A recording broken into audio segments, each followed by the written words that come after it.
Welcome to today's episode where we dive deep into the complex world of ancient Greek mythology. Before we explore the fierce passions and vengeful schemes of Hera, the queen of the gods, I want to share something special with you. If you're captivated by the timeless tales of the Olympians and the powerful women who shaped their stories, you'll love my novel, Clotho Unbound.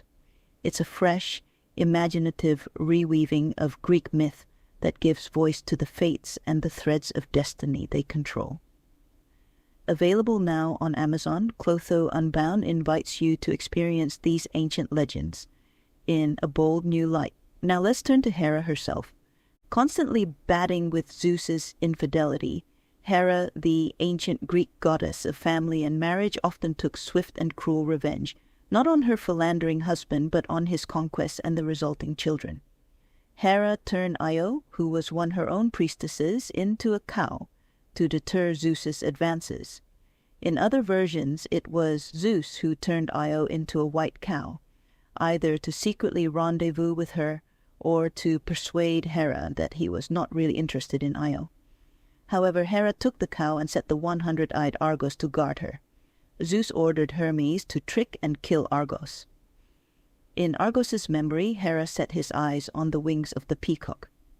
Never forgetting her revenge, Hera then sent a gadfly to continually pester the unfortunate Io. Another victim of Hera's jealousy was Semele. Hera tricked her into asking Zeus to reveal himself in all his godly splendor. The sight of Zeus's divine body immediately destroyed her. Hera also turned Callisto into a bear to be hunted by Artemis. But perhaps there was no other woman who angered Hera as much as Alcmene. Ovid's Metamorphoses mentions that when Alcmene was pregnant with Zeus's child, Hera tried to prevent the birth from occurring by having Eileithyia, the goddess of childbirth and midwifery, tie Alcmene's legs in knots. Her attempt was foiled, and Heracles was born. In Pausanias's recounting of the story, Hera sent witches to delay Alcmene's delivery of her baby. The witches were successful in preventing the birth until Historis, daughter of Tiresias, thought of a trick to deceive them. Either way, Hera's attempt was thwarted, and Alcmene gave birth to the hero Heracles. To add insult to injury, an account of the origin of the Milky Way says that Zeus tricked Hera into nursing the infant Heracles. Upon discovering who it was that she was nursing, Hera pulled Heracles from her breasts, and a spurt of her milk formed the smear across the sky, which can be seen to this day. While Heracles was still an infant, Hera sent 2 snakes to kill him in his cot. Baby Heracles throttled the snakes with his bare hands and was found by his nurse playing with their limp bodies as if they were toys.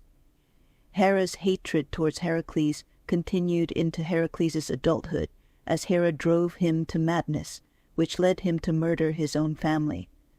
Hera's warmth as a mother is also questionable.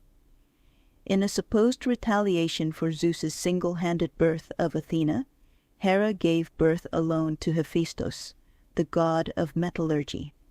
However, appalled by her son's ugliness, Hera then threw Hephaestus from Mount Olympus. Crashing to earth, Hephaestus became lame. As aspects of her personality, which are presented to us, do not present her in the best light, it is at times quite difficult to reconcile the widespread worship of Hera in ancient Greece with the character that we have come to recognize, that of a scheming, vicious, and jealous wife. However, as Hera is one of the very few deities who remained faithful to her partner, she also symbolizes fidelity and monogamy. Hera was also the queen of the ancient Greek gods as well as the heavens. Based on the number of her cults alone, Hera was considered a very ancient goddess, possibly predating even Zeus himself. A theory by Swiss antiquarian Johann Jakob Bachofen, 1815 to 1887, in the mid-19th century, tells us about the possibility that Hera was originally the goddess from the matriarchal tradition, which presumably inhabited Greece before the Hellenes. By this view, then, Hera's resistance to the conquests of Zeus is reframed as Hera's jealousy, which became the main theme of literary anecdotes that undercut her ancient cult. The ancients also offer several interpretations of the real significance of Hera. Some regarded her as the personification of the atmosphere. Euripides regarded her as the queen of heaven, or the goddess of the stars, and Plutarch regarded her as the goddess of the moon. The statue of Hera by Polycletus represents Hera as a majestic, mature woman at a mature age, with a grave expression commanding reverence. The several different theories about the meaning of Hera's name highlight different aspects of her character. One theory relates it to Hora, season, as Hera was the goddess who was ready for marriage and was attended by the Horai, the goddesses of the seasons, as a child. According to Plutarch, Hera's name was allegorical, symbolizing air. Plato provided more than one suggestions, such as air, and irate, beloved, as Zeus is said to have married her for love. Although Hera was worshipped all over Greece as the goddess of marriage and the wife of Zeus, we can see the extent of Hera's importance in the early archaic period by the large temple projects undertaken in her honor. Constructed in the 8th century BC temples of Hera in the two main centers of her cult, the Heraion of Samos and the Heraion of Argos in the Argolis, were the earliest monumental Greek temples. Hera herself claims to be the protector of Argos in Iliad Book 4, when she said, "The 3 towns I love best are Argos, Sparta, and Mycenae of the broad streets." The memory was preserved at Argos of an archaic pillar representation of the great goddess. Representing the maiden, mother, and the crone aspect of the great goddess, a tradition existed in Stymphalia in Arcadia of a triple shrine to Hera Pais, the girl, Teleia, the woman, and Cher, widowed. The temple of Hera in Hermione near Argos was to Hera the Virgin, and at the spring of Canathos, Hera annually renewed her virginity. 2 figurines indicating Hera as a protectress of children, and 1 pregnant figurine has been found among the archaeological findings in Argos. Another kind of terracotta figurines dating from the 7th century BC depict a seated goddess wearing a headdress. These figurines may have depicted Hera herself, as Hera is frequently described as crowned, golden, and seated on a throne. There were also numerous baths at the sanctuary, which may have served as a healing center for women. Hera's titles at Sparta suggest a very wide domination. She was called Argeia of Argos, Hypercaria, whose hand is above, and Aphrodite, making her the goddess of sovereignty, protection, and love/fertility. The festival of Hera in Argos included an armed procession, and a legend recorded by Dictys of Crete says that it was at the Heraion where Agamemnon was chosen to lead the Argives against Troy. Pausanias recorded Argos's founding myth in his description of Greece. The oldest tradition in Argolis is that King Inachus named the river after himself and sacrificed to Hera. Another legend says that Phoroneus was the first inhabitant of this land, and that his father, Inachus, was not a man but the river. The river Inachus judged who, between Poseidon and Hera, was fit to be the protector of his land. It was then decided that the land belonged to Hera. Argos, the grandson of Phoroneus, who succeeded to the throne, gave his name to the land. One of Hera's major festivals was celebrated at the major cult site at Olympia, home of the games, and involved women and girls of various ages. The festival is connected to the myth of Hippodamia, whose father would only marry her to someone who could beat him in a chariot race. When someone finally found a way of defeating her father's divine horses, Hippodamia began the celebration of the Heria as a sign of her gratefulness to Hera, the goddess of marriage. The Herian Games, which consisted of various rituals and offerings to Hera and foot races for girls, was traditionally organized by a college of 16 women. The celebration of the Heria at Olympia was the most renowned athletic festival in which women could compete to gain honor as an athlete. Pausanias described the game at Hera as follows. The games consist of foot races for maidens. These women are not all of the same age. The first to run are the youngest. After them come the next in age, and the last to run are the oldest of the maidens. To the winning maidens they give crowns of olive and a portion of the cow sacrificed to Hera. The Daedala in Platania and the Athenian Hieros Gamos, sacred marriage, celebrated Hera Teleia, which comes from the Greek telos, fulfillment. Those who were married were called teleioi, which suggests that marriage was a fulfillment. Marriages blessed by Hera were expected to be fruitful. For the ancient Greek women, marriage was a major transition, as they moved from their family home to that of strangers. They then understandably hoped that these strangers would show them goodwill. As the only married and monogamous goddess of the Olympians, Hera was no doubt considered to be a good choice of patroness.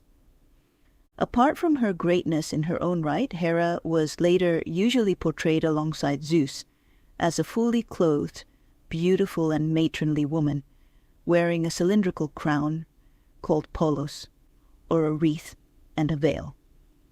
Sometimes she carries a scepter, capped with a pomegranate, a symbol of fertility, and a cuckoo, a token of the way she was wooed by Zeus. Hera is the daughter of the youngest Titan Cronus and his sister wife Rhea. Knowing that he was fated to be overthrown by one of his children, Cronus swallowed all of his newborn children whole, until Rhea tricked him into swallowing a stone instead of her youngest child, Zeus. Zeus grew up in secret and later tricked his father into regurgitating, thus freeing his siblings, which include Hera. According to an Arcadian tradition, after Hera was released, she was brought up by Temenus, the son of Pelasgus. On the other hand, the Argives related that she had been brought up by Eubea, Prosimna, and Acrea, the three daughters of the river Asterion, and according to Olen, the mythical poet of Lycia in early Greek times, the Horai were her nurses. Later, Zeus led his siblings in a revolt against the Titans, banished them, and divided the dominion over the world with his brothers Poseidon and Hades. Zeus fell in love with Hera, but she refused his first proposal of marriage. Zeus then preyed on her empathy for animals. He created a thunderstorm and transformed himself into a little cuckoo. As a cuckoo, Zeus then pretended to be in distress. Pitying the bird, Hera held it to her breast to warm its little body. Zeus then transformed back into himself and raped Hera. Ashamed of being exploited, Hera then agreed to marriage with Zeus. Several places in Greece, such as Euboea, Samos, Knossos in Crete, and Mount Thornax, in the south of Argolis, claimed the honor of having been the scene of the marriage between Hera and Zeus. All the gods honored the bride with presents, and Gaia presented to her a tree with golden apples, which was watched by the Hesperides in the garden of Hera, at the foot of the Hyperborean Atlas. After her marriage to Zeus, Hera was treated by the Olympian gods with the same reverence as her husband. Homer even claims that Zeus himself listened to her counsels and communicated his secrets to her, rather than to other gods. However, she was far inferior to Zeus and must obey him unconditionally. Therefore, as Zeus's wife, Hera is not the queen of gods and men, but simply the wife of the supreme god. Her relationship with her husband was not a happy one. Unable to bear Zeus' brutishness and cruelty, Hera, helped by Poseidon and Athena, stole Zeus's thunder and put him in chains. In retaliation, Zeus threatened her, beat her, chained her hands, and hung her up in the clouds with 2 anvils suspended from her feet. To negotiate her release, Hera swore to never rebel against her husband again. Therefore, despite her frequent depictions of being a shrewish wife, Hera was often frightened by her husband's threats and gave way when he was angry enough, preferring to resort to cunning and intrigues when she is unable to gain any advantage in any other way. Too afraid of her husband to chide him over his infidelities, Hera then directed her anger toward Zeus's lovers and their children. And that brings us to the end of our exploration of Hera, the faithful wife, the jealous avenger, and the ancient great goddess who protected women, marriage, and the sacred bonds of family. If Hera's story has sparked your imagination and left you hungry for more tales from the Greek pantheon, I invite you to step deeper into this mythic world with my novel Clotho Unbound. In its pages, the fates themselves take center stage as destiny's threads unravel in unexpected ways, blending reverence for the classics with a compelling new perspective. Perfect for anyone who loves rich mythological retellings, Clotho Unbound is available now on Amazon. I have put the link in the show notes. Do click on it to grab your copy today. Thank you for joining me on this journey through ancient Greece. If you enjoyed the episode, please subscribe, leave a review, and I'll see you next time for more stories from the gods.